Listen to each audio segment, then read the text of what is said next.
उन हॉस्टल को निशाना बनाया गया कि जहाँ पर जो है वो पाकिस्तानी तलबात हैं, जहाँ पर इंटरनेशनल स्टूडेंट जो फीमेल्स हैं वहाँ पर अकोमोडेटेड है। वहाँ पर किर्गिस्तान के मकामी लोग जो हैं उन हॉस्टल के अंदर घुस गए हैं और बड़ी सूरत ख़राब हो चुकी है। और वहाँ पर जो मीडिया रिपोर्ट अभी आ रही हैं, जो गैर मुसद्दक़ा ज़राए हैं, ख़वातीन के हॉस्टल में जब ये मकामी लोग गए हैं तो डेफिनेटली कुछ ना कुछ जो है वो हरासगी के मामलात भी हो रहे हैं और कुछ लड़कियाँ ज़ख्मी भी हुई हैं। ये जो पाकिस्तानी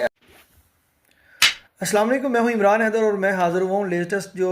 सूरत हाल है किर्गिस्तान की।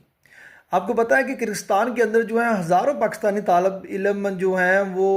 MBBS के लिए जो है वो गए हुए हैं। और वो इस वक्त जो किर्गिस्तान की मुख्तलिफ जो यूनिवर्सिटीज़ हैं, ख़ास तौर पे पाकिस्तानियों की जो सबसे मेजोरिटी जो है वो बशकीक जो कि किर्गिस्तान का दारुल हुकूमत है, वहाँ पर जो है वो मुकीम है और MBBS की जो स्टडी है वो वहाँ पे कर रही हैं। वहाँ पर इस वक्त जो है बड़ी सूरत ख़राब हो चुकी है और पिछले 24 घंटों के अंदर अंदर जो है